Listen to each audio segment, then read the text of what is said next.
Chers étudiants, chères étudiantes, bonjour. Alors dans cette vidéo, on va essayer de vous présenter la correction d'un examen qui porte sur le calcul de courant électrique en utilisant le théorème de Thevenin. Alors on passe à la lecture de l'énoncé de l'examen. Alors on se propose de calculer par la méthode de Thevenin le courant E1 qui circule dans la branche AV du circuit de la figure ci-contre. Alors comme vous voyez ici, vous avez un circuit qui est composé par trois générateurs de tension. Alors les générateurs ils sont idéaux, ça veut dire qu'ils n'ont pas de résistance interne. Alors et par 5 résistances, alors 4 résistances R et une résistance égale à R1. Donc première question, donner le schéma équivalent de montage de la figure et en déduire l'expression de l'intensité de courant E1 en fonction de ETH, RTH, E1 et R1. Donc l'objectif de cet exercice, c'est de calculer le courant E1 qui traverse la résistance R1 en utilisant le théorème de Thevenin.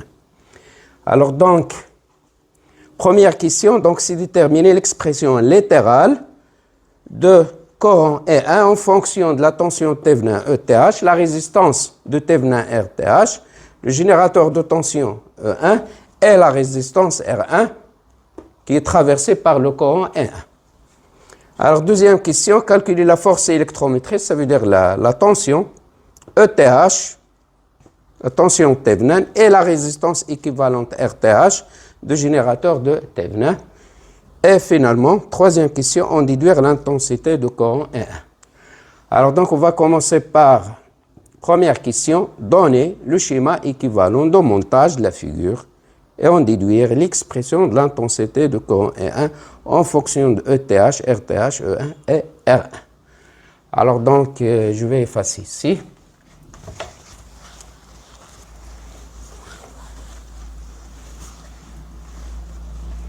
Alors donc, première question, schéma équivalent de Thevenin. Alors donc, première question, on va chercher le schéma équivalent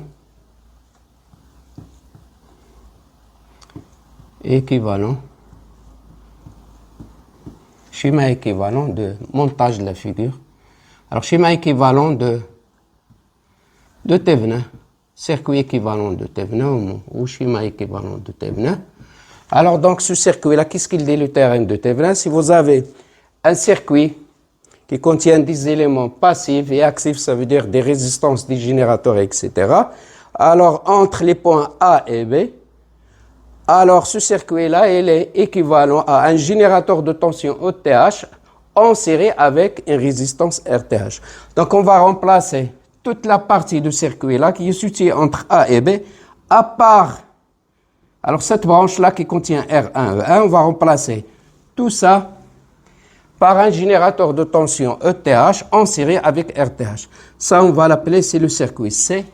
Alors, le circuit C, alors il est équivalent à, donc c'est un générateur de tension ETH en série avec une résistance RTH.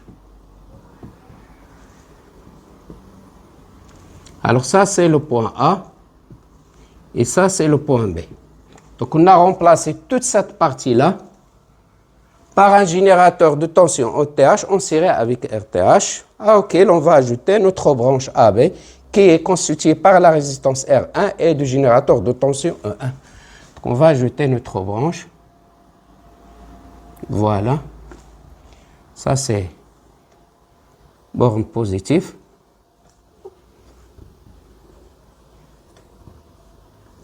Et voilà. Donc, ça, c'est le point B. Ça, c'est moins, ça, c'est plus. Donc, ça, c'est E1. Alors, ça, c'est R1. Alors, donc, le courant E1, il est dirigé de A vers B. Donc, ça, c'est E1. Et voilà, donc... alors, donc, une fois qu'on a déterminé le circuit équivalent de Thevenin, donc, il faut exprimer le courant E1 qui traverse la résistance R1 en fonction de ETH, RTH et E1. Alors, donc, ici, on va utiliser la loi de May.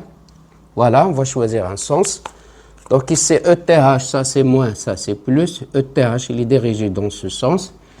Alors ici, donc, la tension borne de RTH, il est considéré comme ça positif. Ça, c'est RTH multiplié par E1. Alors, la tension borne de R1 également, ça, c'est R1 fois le courant E1. Alors ici, donc ça, c'est E1. Il est dirigé de moins vers plus.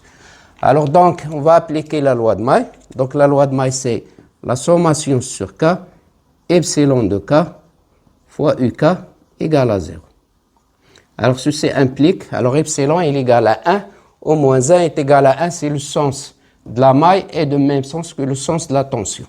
Alors, donc, on va commencer par, alors, ETH, donc le sens de la maille est de même sens que ETH, donc epsilon ici, epsilon de K, ici c'est par exemple epsilon 1 égale à 1. Donc, on aura donc ici, c'est ETH.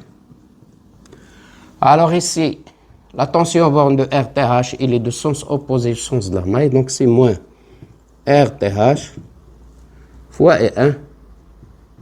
Également ici, le sens de la maille il est opposé au sens de la tension borne de R1, donc c'est moins R1 fois E1.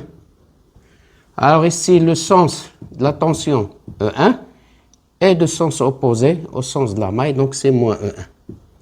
Donc il faut faire attention ici, égal à 0. Donc implique que, alors qu'est-ce qu'on aura? Donc ETH moins E1, il est égal à RTH plus R1 fois le courant E1. Et on déduit que le courant E1 est égal. Donc E1, alors il est égal à ETH moins E1 sur RTH plus R1. Donc voilà, ça c'est l'expression de courant. Et en fonction de la tension Thevenin ETH, E1, RTH et R1. Alors deuxième question, c'est calculer la tension ETH et la résistance RTH. Alors deuxième question. Donc calcul de, alors on va commencer par le calcul de la résistance de Thevenin RTH. Alors donc RTH, d'abord ici c'est donc le rôle de circuit équivalent de Thevenin, c'est de nous fournir cette relation-là. Alors après on l'utilise plus. On l'utilise plus. Donc pour calculer ETH et RTH, il faut revenir au circuit initial. Alors c'est ce qu'on va faire. Donc calcul de RTH. Alors RTH c'est quoi? C'est la résistance équivalente vue entre les points A et B. Alors lorsque R1 elle est débranchée et lorsque toutes les sources sont éteintes. Alors ça veut dire quoi? Éteindre une source, ça veut dire si vous avez un générateur de tension idéal E, il sera remplacé par un fil. Si vous avez un générateur de tension réelle, ça veut dire qu'il a une résistance interne, il va être remplacé par sa résistance interne. Or ici, alors si vous avez également un générateur de courant idéal, il sera remplacé par alors un circuit ouvert. Alors pour ce cas-là, vous avez que des générateurs de tension qui sont les générateurs idéaux. Donc, ils seront remplacés par des fils. Alors ici, donc, RTH, je répète, c'est la résistance équivalente vue entre les points A et B, alors qui est calculée lorsque R1 il est débranché et lorsque toutes les sources ils sont éteintes. Alors donc, qu'est-ce qu'on va faire? Premièrement, on va débrancher R1, cette branche-là, on va la débrancher, et on va éteindre toutes les sources. Ça veut dire les deux sources qu'on a ici, c'est, alors on a ici E et on a bien sûr ici E. Alors ici E1 ici ne sera pas comptabilisé. Donc cette branche-là, il est toute à supprimer. Alors donc on va commencer par donc éteindre les sources, ça veut dire donc éteindre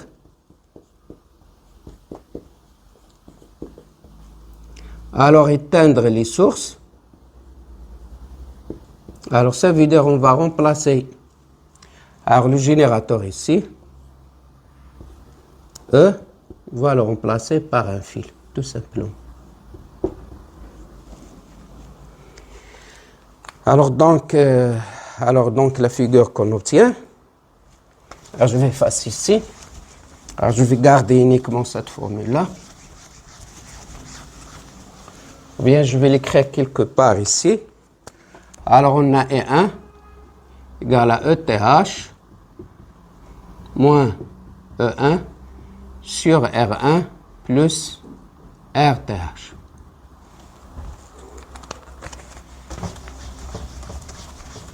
Alors donc, qu'est-ce qu'on obtient? Donc on va éteindre E, la tension E, qu'est-ce qu'on aura?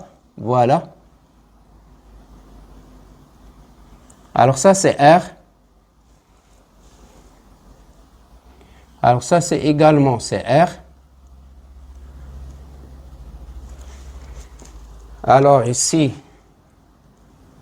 c'est R. Alors on arrive au point A ici. Et puis on a le R ici. Pour arriver au point B. Voilà. Alors donc, R1 il est débranché, etc. Alors toutes les tensions sont remplacées par un fil. Alors donc, qu'est-ce qu'on obtient ici? Voilà.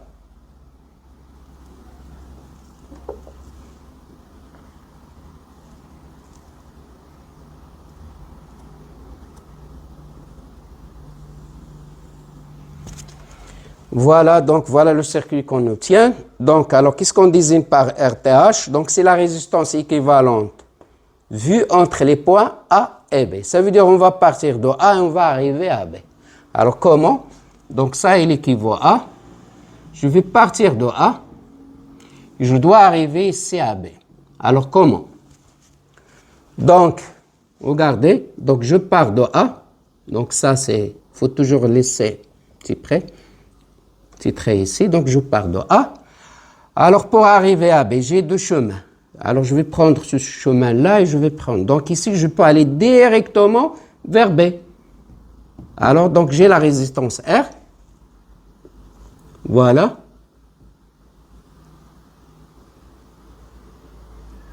Donc il va m'emmener directement vers B. Voilà, donc ça c'est cette résistance R-là. Alors, et de ce chemin-là, qu'est-ce que je vais prendre? Je vais prendre le R, voilà. Alors, on va parcourir la résistance R. Alors, j'arrive ici. Qu'est-ce que je trouve? R et R. Alors, ici, c'est comme vous avez. Alors, donc, pour plus de détails, je peux faire ici, je peux avoir ici, c'est R parallèle avec R. Et donc pour faciliter la tâche, et ça c'est R, ça c'est le point A, et ça c'est R, pour arriver ici à B. Ça c'est B. Donc de A, c'est traverse la résistance R pour arriver au point B.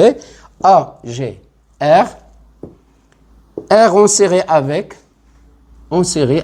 R, parallèle avec R. R parallèle avec R. Et enfin, pour aller à B. Et voilà. Alors, donc ça, il équivaut à quoi? C'est à RTH. RTH entre A et B, tout simplement. Donc, ça veut dire que RTH, comment il est? RTH, donc on a R parallèle à R en série avec R plus R. Donc RTH, alors il est égal à R parallèle avec R plus R parallèle à R. Alors ça, on va l'appeler, ça c'est R' par exemple, donc il est égal à R parallèle avec R', avec ça c'est R'. On va calculer R'.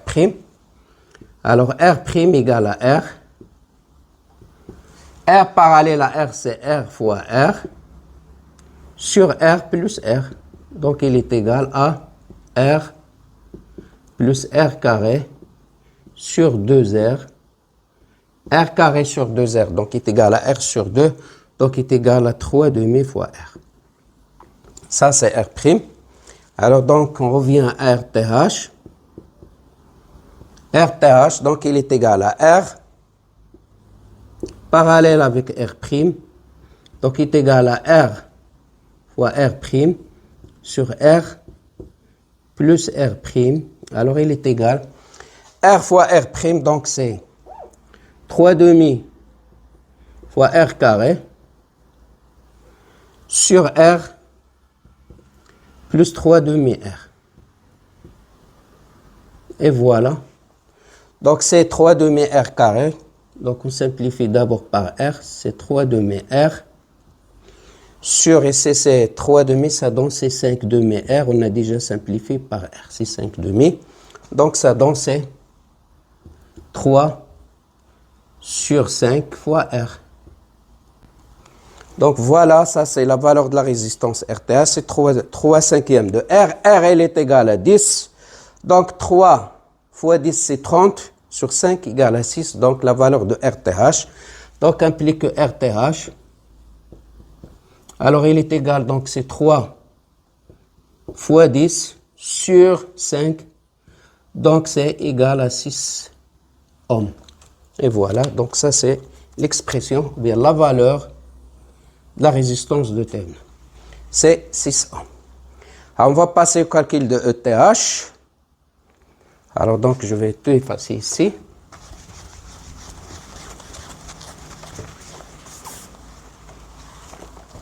Donc je vais mettre à côté ici c'est RTH égale à 6 ohms. Alors donc on va passer au calcul de la tension ETH. Alors calcul de ETH.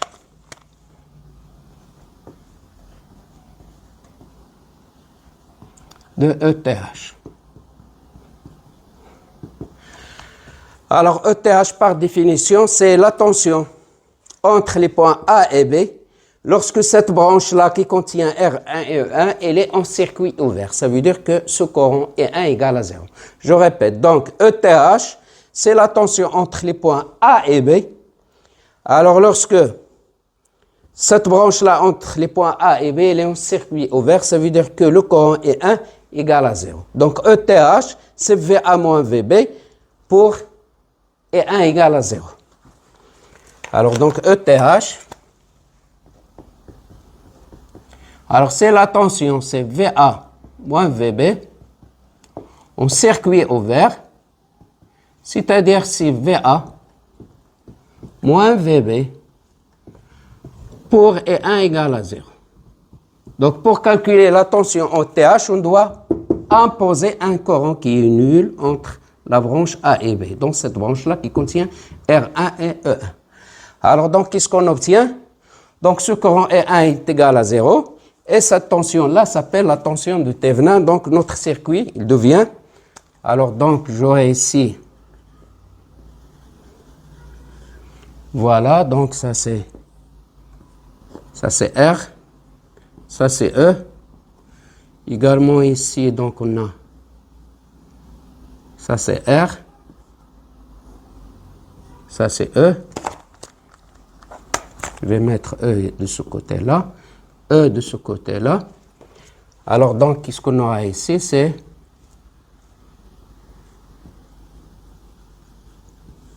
voilà. Donc ça c'est le point A. Alors j'ai également notre résistance R ici.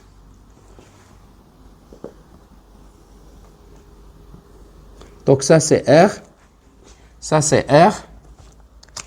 Alors ça c'est le point A et ça c'est le point B. Alors donc ici, ce courant-là est 1 égale à 0. Alors si ce courant est 1 égale à 0, ça veut dire que le courant ici est le même ici. Alors donc ETH c'est quoi? C'est cette tension-là. Voilà.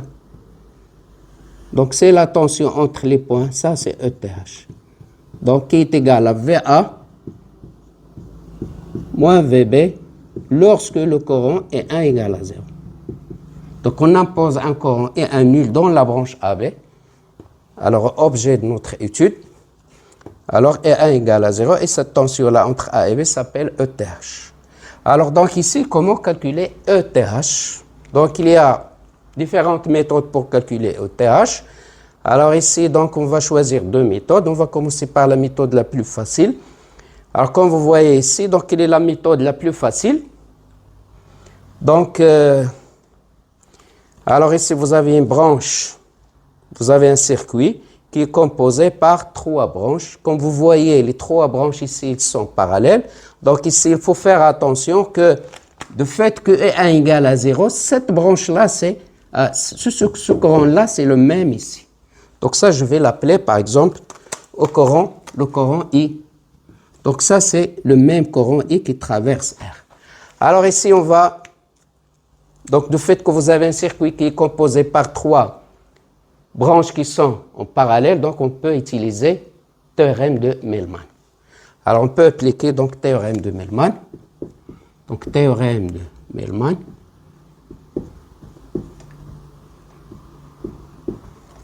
Alors qu'est-ce qu'il dit le théorème de Mellmann et qu'est-ce qu'il va nous fournir ce théorème-là? Donc il va nous donner la tension entre ce point-là, c'est la même ici, c'est la même ici. Donc la tension entre ce point-là et ce point-là, cette tension, c'est la même ici et c'est la même ici. Alors, par définition, donc, alors vous pouvez voir d'autres vidéos pour le théorème de Mellmann. Alors, donc, cette tension-là, on va l'appeler, cette tension-là, je vais l'appeler, ça, une tension, je vais l'appeler V. Okay? Alors, V, par définition, donc, il est égal à la sommation de epsilon de I fois EI sur RI sur la sommation de 1 sur RI. Alors ici, si on arrive à déterminer la tension V, on peut déterminer le courant I. Alors comme vous voyez ici, V égale R et R sont en série, donc V égale à 2R fois I, tout simplement. Donc si on arrive à déterminer la tension V, on peut déterminer le courant I. Alors c'est ce qu'on va faire. Alors ici est égal. Alors ici, epsilon de I, alors il est égal à 1 si la tension du générateur ici, E, est de même sens que la tension de V. Alors V, elle est dirigée de B vers A. Alors de la même manière ici, donc le générateur ici, ça c'est la borne, pardon, ça c'est la borne négative, et ça c'est plus, donc E, le sens de E, il est comme ça. De même ici, ça c'est moins, ça c'est plus. Donc le sens du générateur, il est dans ce sens-là. Donc, le sens de la tension V est de même sens que E. Donc, je mets epsilon 1 égale à 1. Donc, ici, il est égal à E1, pardon, à E sur la résistance R.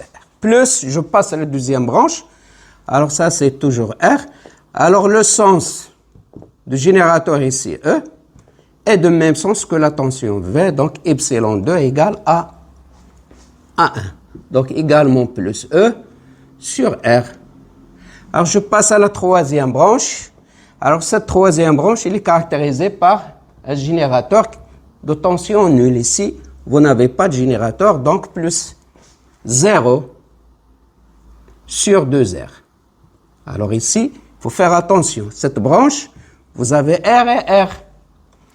Donc, sur la sommation de la première branche, qu'est-ce qui contient? La résistance R. Donc, 1 sur R. Alors, la deuxième branche contient la résistance R. Alors, troisième branche, c'est là où il faut faire attention. Elle contient R en série avec R, ça veut dire 2R. Donc, plus 1 sur 2R.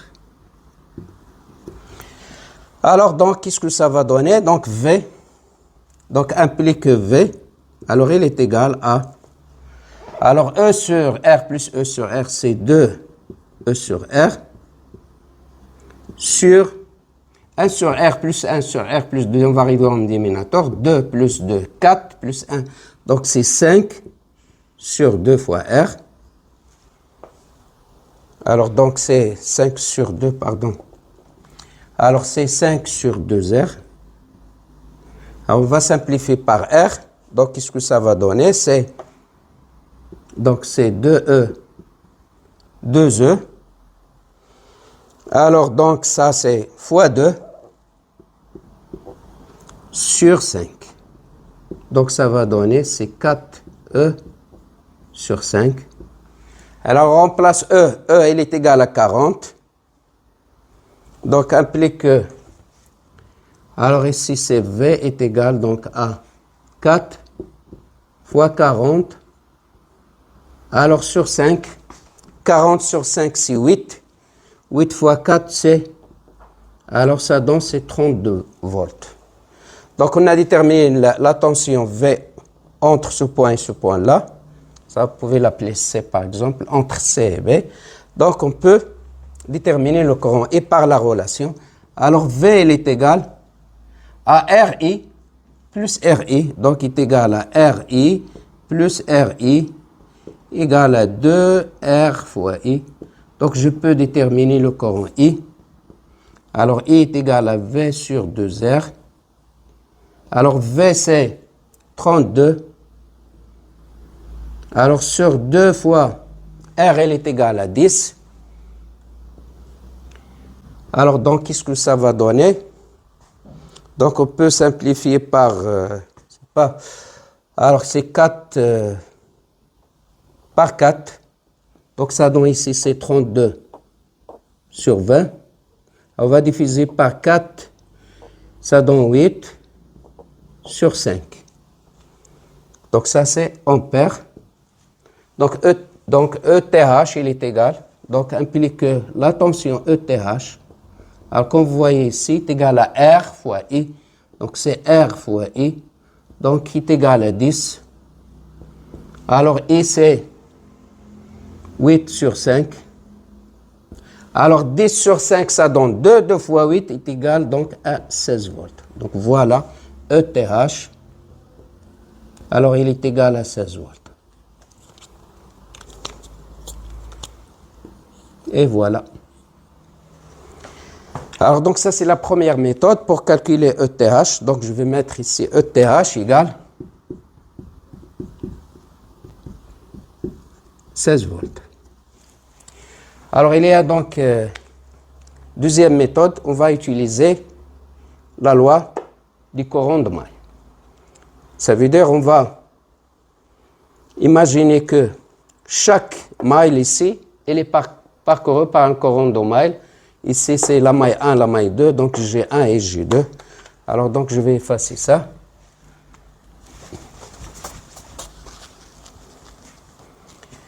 Donc, voilà.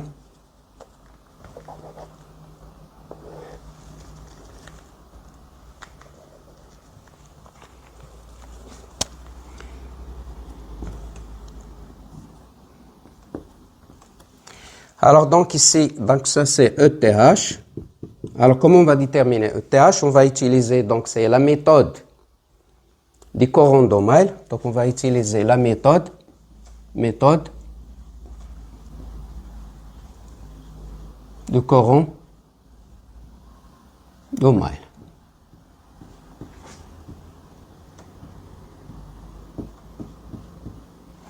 Alors ici, donc, vous avez deux mailles indépendantes. Vous avez cette maille-là, la maille 1, vous avez la maille 2.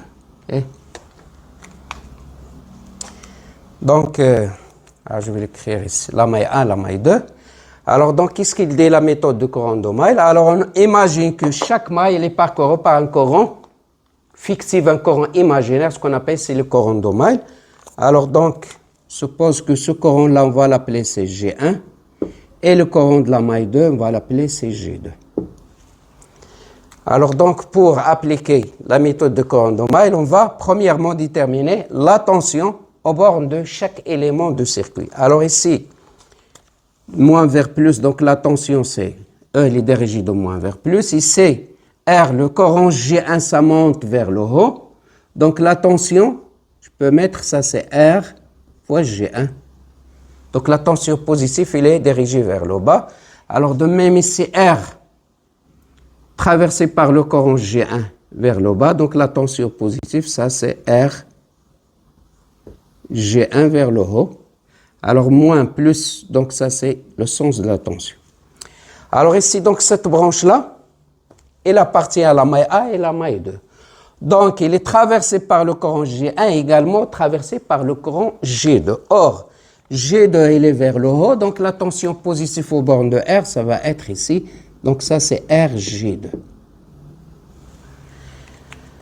Donc pour la maille 2, donc vous avez la résistance R également qui est traversée. Il est traversé par le courant G1 et par le courant G2. G2 il est vers le haut, donc la tension elle est vers le bas. La tension positive, elle est, si vous mettez le sens vers le haut, il faut mettre moins RG2. Alors je passe à R, donc R il est traversé par le courant G2. Vous voyez que le courant G2 ça descend. Donc ici, ça c'est la tension RG2 positif dans ce sens-là. Et voilà, et j'ai également R ici. Donc R, alors le courant G2 il est vers le bas, donc cette tension-là, il est vers le haut, ça c'est RG2. Alors donc on va commencer par la maille 1, donc la maille 1.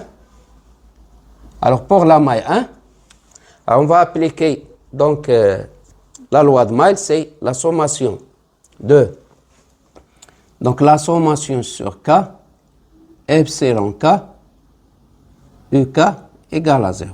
Alors, ce qu'on va appliquer.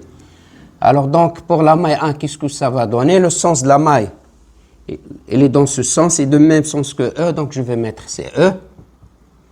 Alors, ici, le sens de la tension borne de R, il est opposé au sens de la maille ici. Donc, c'est moins RG1. Alors, ici, ici, R. Alors, R, pour R, on a deux tensions. Il est traversé par deux courants. Donc, il y a également deux tensions. Donc, le sens, regardez, le sens de la maille G1, donc, il est vers le bas. Sens opposé à RG1, donc, je mets moins RG1 également. Alors, ici, RG2, il est vers le bas. Donc, de même sens que ici, on s'intéresse uniquement à le sens de la maille 1. Okay? Donc, le sens de la maille 1, il est vers le bas, de même sens que RG2, donc je vais mettre plus RG2. Okay?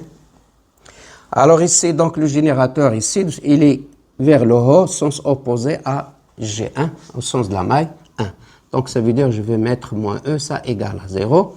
Donc E moins E, c'est égal à 0. Vous avez moins RG1 moins RG1. Donc ça va donner, c'est moins 2 RG1 plus RG2, il est égal à 0, donc cela implique que, alors on va simplifier par R, donc on aura moins 2 G1 plus G2 égale à 0, donc ça c'est notre première équation. Donc ça c'est notre équation 1. Alors on va passer à la maille 2. Donc pour la maille 2, alors la maille 2 elle est constituée par générateur de tension E, cette résistance R, la résistance R ici, la résistance R ici. Alors on va commencer par ce point-là. Alors le sens de la maille est vers le haut, même sens que E, donc je vais mettre CE. Alors j'arrive ici à cette résistance. Pour cette résistance, on aura deux tensions. RG1 il est vers le haut, donc de même sens que le sens de la maille, donc plus RG1. Alors pour RG2, il est de sens opposé au sens de la maille, donc c'est moins RG2. Alors ici, donc, qu'est-ce qu'on aura? C'est, alors le sens de la maille, il est vers le bas, le sens de la tension ici, il est vers le haut, donc c'est moins RG2. Alors également ici, c'est moins RG2. Donc ça est égal à 0. Alors donc ce qui donne implique que E plus R G1 moins 3 R G2 égale à 0. Alors on va remplacer. Donc E c'est, alors E c'est 40 plus R c'est 10. 10 G1. Alors R c'est 10, donc c'est moins 30 G2. Alors égal à 0. Donc ici on peut simplifier par 10. Donc ça donne c'est, alors par 10, donc ça va donner c'est 40 c'est 4. plus G1. Alors ici, c'est moins 3 G2 égale à 0. Alors ça, c'est l'équation 2. Alors à partir de 1, on déduit à partir de 1. Alors 1, ça donne que G1, ou bien G2 égale. G2, il est égal à 2G1. Alors je remplace ici dans l'équation 2. Donc dans l'équation 2, 2 implique. Alors, on va remplacer, donc ça va donner c'est 4 plus G1 moins 3G2. Donc moins 3, ça veut dire moins 6 G1. Alors égal à 0. Donc ici c'est 4 plus G1. Alors 3G2 c'est 6G1, donc moins 6. Donc 1 moins 6 c'est moins 5, donc implique que 4. Alors 1 moins 6 c'est moins 5, donc est égal à 5G1. Alors implique que G1, alors est égal à 4 sur 5. Alors bien sûr c'est courant fictif non pair. Alors je reviens à G2. Donc G2 ici, on a G2 égale à 2G1. Alors 1 implique que G2 égale à 2 fois G1. Alors il est égal, 2 fois G1, c'est 2 fois 4, donc c'est 8 sur 5. Alors ça c'est, disons, en ampères. Alors donc, ETH égale à R fois I, il faut calculer le courant I. Alors ici, donc, ça ce sont des courants dommages, ce sont des courants fictifs, des courants imaginaires. Par contre, ici, le courant I, ici, c'est un courant réel. Alors, quelle est la relation qu'il est le courant I avec le courant G2? Alors, comme vous voyez, G2, il est vers le bas, de même sens que I. Donc, le courant réel I égale au courant de la maille. Donc, or, qu'est-ce qu'on a? Le courant réel I, alors, est égal à G2. Donc, il est égal à 8 sur 5. Ampères. Alors, implique que ETH, alors, il est égal à R fois I. Il est égal à R, c'est 10. Alors, le courant I, c'est 8 sur 5. Donc, 10 sur 5, ça donne 2. 2 fois 8, c'est 16. Donc, est égal à 16 volts. Voilà, c'est la même expression qu'on a obtenue en utilisant la loi de Mellmann. Donc, ETH égale à 16 volts. Donc, ici, on a utilisé deux méthodes différentes et on aboutit au même résultat. Alors, donc, on va passer à la troisième question. Troisième question, c'est calculer le courant E1.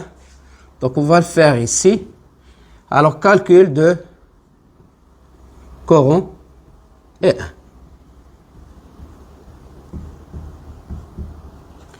Alors, donc, déjà, on a la relation E1 égale à ETH. Donc, E1 alors égale à ETH moins E1 sur R1 plus R Thevenin. Alors, on va remplacer. Donc, E1 est égal.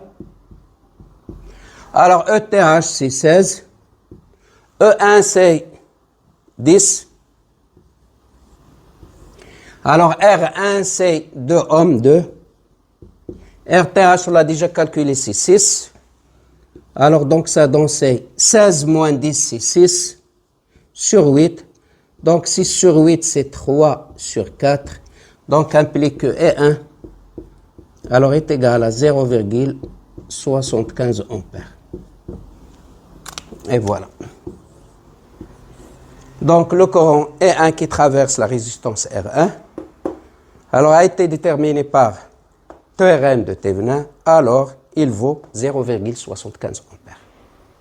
Et merci pour votre attention.